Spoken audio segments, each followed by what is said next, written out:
ಓಂ ಶ್ರೀ ಗುರುಭ್ಯೋ ನಮಃ. ಅನ್ಯಥಾ ಶರಣಂ ನಾಸ್ತಿ ತ್ವಮೇವ ಶರಣಂ ಮಮ. ತಸ್ಮಾತ್ ಕಾರುಣ್ಯಭಾವೇನ ರಕ್ಷ ರಕ್ಷ ಮಹೇಶ್ವರ, ರಕ್ಷ ರಕ್ಷ ಮಹೇಶ್ವರ.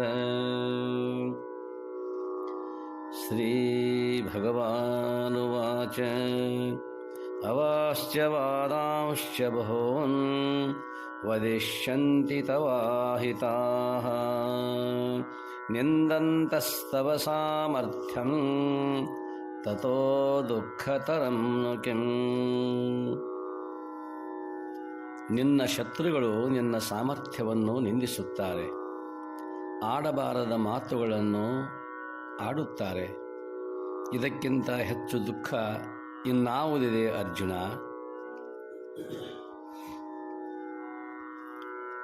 ಸರ್ವರಿಗೂ ಪ್ರಣಾಮಗಳು. ಭಗವಂತನು ಸಾಂಖ್ಯ ತತ್ವವನ್ನು ಅಂದರೆ ಆತ್ಮಜ್ಞಾನವನ್ನು ಜಡ ಅಜಡ, ಜೀವ ಜಗತ್ತು ದೇವ, ಚೇತನ ಅಚೇತನ ಈ ಎಲ್ಲ ವಿಷಯಗಳನ್ನು ಕುರಿತು ಸವಿಸ್ತಾರವಾಗಿ ಅರ್ಜುನನಿಗೆ ಉಪದೇಶ ಮಾಡುತ್ತಾ ಬಂದಿದ್ದಾನೆ ಭಗವಂತ. ಈ ಆತ್ಮತತ್ವಗಳನ್ನು ಕೇಳಿದ ಅರ್ಜುನನು ಯುದ್ಧಭೂಮಿಯಲ್ಲಿ ತನ್ನವರನ್ನು, ತನ್ನ ಗುರುಗಳನ್ನು, ತನ್ನ ದಾಯಾದಿಗಳನ್ನು, ಅನೇಕಾನೇಕ ಸೈನಿಕರನ್ನು ಕೊಲ್ಲಿಸುವ ಈ ಪ್ರಸಂಗವನ್ನು, ಈ ಸಂದರ್ಭವನ್ನು ಅರಿತಿರುವಂತಹ ಅರ್ಜುನನು ಅವನಿಗೆ ಬಂದಿರುವ ಮನದಾಳದ ಪ್ರಶ್ನೆಗಳನ್ನು ಕೇಳುತ್ತಾ ಬಂದಿದ್ದಾನೆ. ಭಗವಂತ ಹೇಳುತ್ತಾನೆ, ಅರ್ಜುನ, ನಿನ್ನ ಶತ್ರುಗಳು ನಿನ್ನ ಸಾಮರ್ಥ್ಯವನ್ನು ನಿಂದಿಸುತ್ತಾರೆ. ಈ ನಿಂದನೆ ಎಂಬುದು ಬಹಳ ಕೆಟ್ಟ. ಆ ನಿಂದನೀಯವಾದ ಮಾತುಗಳನ್ನು, ಆಡಬಾರದ ಮಾತುಗಳನ್ನು, ಅವಾಚ್ಯವಾದಾನ್, ಆಡಬಾರದ ಮಾತುಗಳನ್ನು ಅವರು ಆಡುತ್ತಾರೆ. ಏಕೆಂದರೆ ಘಟನೆ ಸ್ವಲ್ಪ ಇರಬಹುದು, ಆ ಘಟನೆಯ ಕುರಿತಾಗಿ ವರ್ಣನೆ ಬಹಳ ಇರುತ್ತದೆ. ಅದಕ್ಕಾಗಿ ಆಡಬಾರದ ಮಾತುಗಳನ್ನು, ವರ್ಣನೀಯವಾಗಿರುವಂತಹ ಮಾತುಗಳನ್ನು ಆಡಿಕೊಂಡಾಗ ಜನ ಅದನ್ನು ಆಕರ್ಷಣೀಯವೆಂಬಂತೆ ಕೇಳುತ್ತಾ ಹೋಗುತ್ತಾರೆ. ಅದರಿಂದ ಅಪಕೀರ್ತಿಯೇ ಆಗುತ್ತದೆ. ಇದಕ್ಕಿಂತ ಹೆಚ್ಚು ದುಃಖ ಯಾವುದು? ಆ ದುಃಖವನ್ನು ಕುರಿತಾಗಿ ಪ್ರಜ್ಞೆಯನ್ನು ಕೊಟ್ಟಾಗ ಆಗ ಅವನಿಗೆ ಅನಿಸುತ್ತದೆ, ಹಿಂದಿನ ಶ್ಲೋಕದಲ್ಲಿ ಸಂಭಾವಿತಸ್ಯ ಚ ಕೀರ್ತಿ ಮರಣಾದತಿರಿಚ್ಯತೆ. ಆ ನೀತಿ ಮಾರ್ಗದಲ್ಲಿ ಇರತಕ್ಕಂಥವರಿಗೆ, ಶೀಲಗಳ ತತ್ವಗಳ ಸಿದ್ಧಾಂತದ ಮೇಲೆಯೇ ತಮ್ಮ ಜೀವನವನ್ನು ಕಟ್ಟಿಕೊಂಡವರಿಗೆ ಅಪಕೀರ್ತಿ ಎನ್ನುವಂಥದ್ದು ಬಂದಾಗ, ಅಪವಾದ ಎಂಬುದಂತೂ ಬಂದಾಗ ಅವರಿಗೆ ಮರಣವೇ ಆವರಿಸಿದಂತೆ ಆಗುತ್ತದೆ. ಹೀಗೆ ಇಲ್ಲಿ ನನ್ನ ಕುರಿತಾಗಿ ಈ ಲೋಕ ಮಾತನಾಡಿಕೊಳ್ಳುತ್ತಿರುವಾಗ ಬದುಕಿಯಾದರೂ ಏನು ಪ್ರಯೋಜನ ಎಂಬ ಪ್ರಶ್ನೆ ಉದ್ಭವಿಸುತ್ತದೆ. ಅದಕ್ಕಾಗಿ ನಾನೇ ಸತ್ತು ಹೋಗಿಬಿಟ್ಟರೆ ಎಂಬ ಪ್ರಶ್ನಾರ್ಥಕ ಚಿಹ್ನೆ ಅರ್ಜುನನ ಮುಂದೆ ಇದೆ. ಅದಕ್ಕೆ ಭಗವಂತ ಉತ್ತರಿಸುತ್ತಿದ್ದಾನೆ, ಹತೋ ವಾ ಪ್ರಾಪ್ಸ್ಯಸಿ ಸ್ವರ್ಗಂ ಜಿತ್ವಾ ವಾ ಭೋಕ್ಷ್ಯಸಿ ಮಹೀಂ ತಸ್ಮಾದುತ್ತಿಷ್ಠ ಕೌಂತೇಯ ಯುದ್ಧಾಯ ಕೃತ ನಿಶ್ಚಯಃ.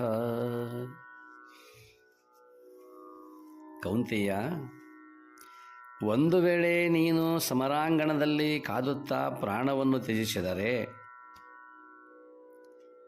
ಏನೋ ಅಪ್ಪಿತಪ್ಪಿ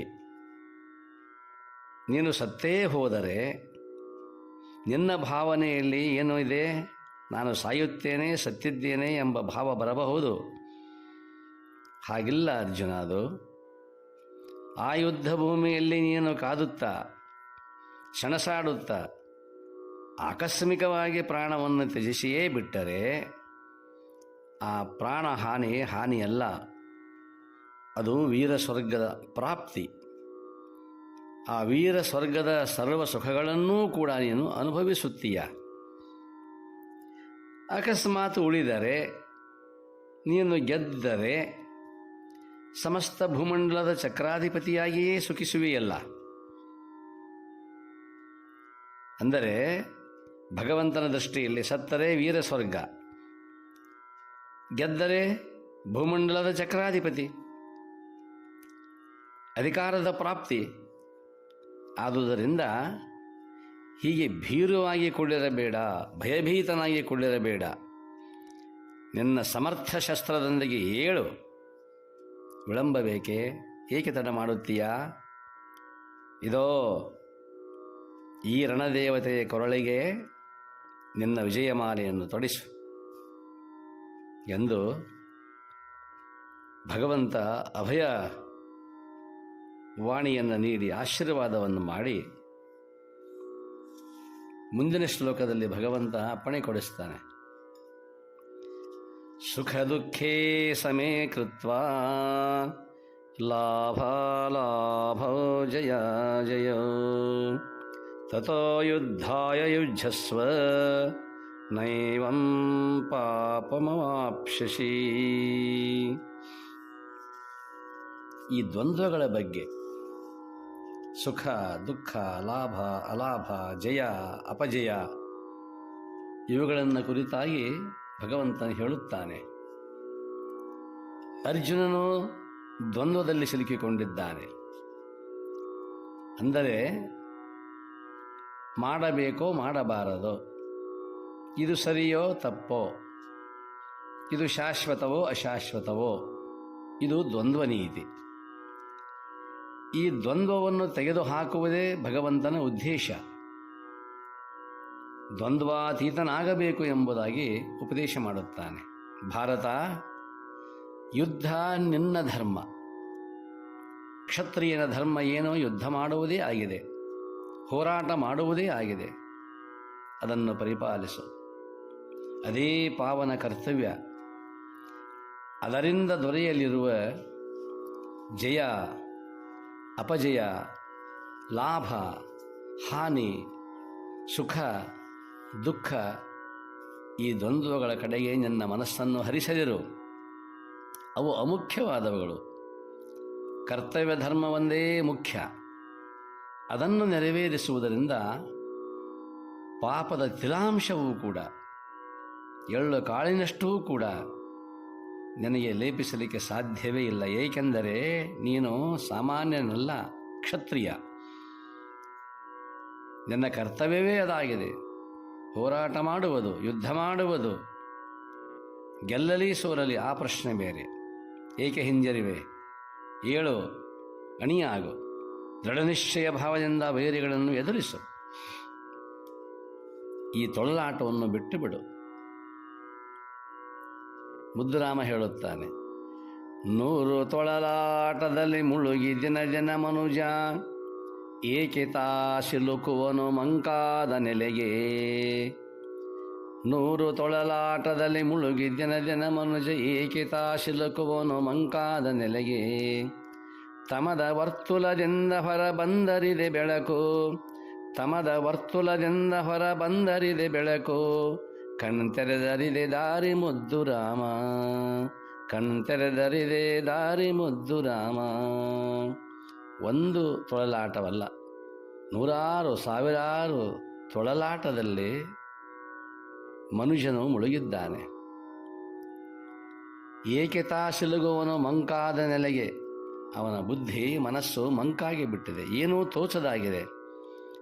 ಅದಕ್ಕಾಗಿ ಆ ಕತ್ತಲೆಯ ವ್ಯಾಪ್ತಿಯಿಂದ ಹೊರಬಂದರೆ, ಅರ್ಥಾತ್ ಅವನ ಮನಸ್ಸಿಗೆ ಯಾವುದು ಮಂಕಾಗಿದೆಯೋ ಆ ಮಂಕಾದ ವಾತಾವರಣದಿಂದ, ಆ ತಮಸ್ಸಿನ ಆ ಕತ್ತಲೆಯ ವರ್ತುಲದಿಂದ ಬೆಳಕಿನೆಡೆಗೆ ಬಂದಾಗ ಅಲ್ಲೊಂದಿಷ್ಟು ಅದ್ಭುತವಾದ ಪ್ರಕಾಶ ಕಾಣುತ್ತದೆ.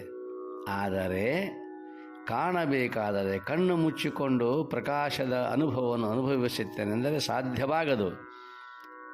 ಮಾಡಬೇಕಾಗಿರುವುದೇನೋ ಕಣ್ಣು ತೆರೆಯಬೇಕು. ಕಣ್ಣು ತೆರೆಯದೇ ಇದ್ದರೆ ಎಷ್ಟೊಂದು ಪ್ರಕಾಶ ಇದ್ದರೂ ಏನು ಪ್ರಯೋಜನ? ಯಶ್ಯ ನಾಸ್ತಿ ಸ್ವಯಂ ಪ್ರಜ್ಞಾ ಶಾಸ್ತ್ರಂ ತಸ್ಯ ಕರೋತಿ ಕಿಂ, ಲೋಚನಾಭ್ಯಾಂ ವಿಹೀನಸ್ಯ ದರ್ಪಣಃ ಕಿಂ ಕರಿಷ್ಯತಿ. ಕುರುಡಾದವನಿಗೆ ಅವನ ಕೈಯಲ್ಲಿ ಕನ್ನಡಿಯನ್ನು ಕೊಟ್ಟರೆ ಮುಖ ಕಾಣುವುದೇ? ಹಾಗೆ ಸ್ವಯಂ ಪ್ರಜ್ಞೆಯನ್ನು ಕಳೆದುಕೊಂಡಿರುವಂಥವನಿಗೆ ಎಷ್ಟು ಶಾಸ್ತ್ರೋಪದೇಶ ಮಾಡಿದರೂ ಏನು ಪ್ರಯೋಜನ? ಯಶ್ಯ ನಾಸ್ತಿ ಸ್ವಯಂ ಪ್ರಜ್ಞಾ ಶಾಸ್ತ್ರಂ ತಸ್ಯ ಕರೋತಿ ಕಿಂ, ಲೋಚನಾಭ್ಯಾಂ ವಿಹೀನಸ್ಯ. ವೇದಗಳೇ ಇರಲಿ, ಉಪನಿಷತ್ತುಗಳಿರಲಿ, ಪುರಾಣಗಳೇ ಇರಲಿ, ಇತಿಹಾಸಗಳಿರಲಿ, ಪ್ರಸ್ಥಾನತ್ರಯಗಳಿರಲಿ, ಎಷ್ಟಿದ್ದರೇನು ಅವನ ಮನಸ್ಸೇ ಮಂಕಾದ ಮೇಲೆ ಕತ್ತಲೆಯೇ ಒಳಗೆ ತುಂಬಿಕೊಂಡಾಗ, ಕತ್ತಲೆ ತುಂಬಿಕೊಳ್ಳಬೇಕಾದರೆ ಕಾರಣವೇನು? ಅವನು ಕಣ್ಣು ತೆರೆದಿಲ್ಲ. ಅರಿವಿನ ಕಣ್ಣನ್ನು ತೆರೆಯಬೇಕಲ್ಲವೇ? ತಮದ ವರ್ತುಲದಿಂದ ಹೊರಬಂದರಿದೆ ಬೆಳಕು, ಕಣ್ಣು ತೆರೆದರಿದೆ ದಾರಿ ಮುದ್ದು ರಾಮ. ಕಣ್ಣು ತೆರೆಯಬೇಕು. ಆ ಅರಿವಿನ ಕಣ್ಣನ್ನು ತೆರೆಸುವುದೇ ಭಗವಂತನ ಗುರುವಿನ ಉದ್ದೇಶವಾಗಿದೆ. ಅದಕ್ಕಾಗಿ ನಮ್ಮ ಕರ್ತವ್ಯ ಕರ್ಮ ಬಹಳ ಮುಖ್ಯ. ಅದು ಪವಿತ್ರವಾಗಿದ್ದರೆ ಅದರಿಂದ ಜಯ, ಲಾಭ, ಸುಖ ದೊರೆಯಲಿ ಬಿಡಲಿ, ಅತ್ತ ಮನಸ್ಸನ್ನು ಹಾಕದೆ ಸಂಪೂರ್ಣವಾಗಿ ಆ ಕರ್ಮದಲ್ಲಿ ರತನಾಗಬೇಕು. ಈ ಕರ್ಮ ನಮ್ಮ ಕರ್ತವ್ಯ, ಅದರ ಫಲ ದೇವನಿಗೆ ಬಿಟ್ಟಿದ್ದು.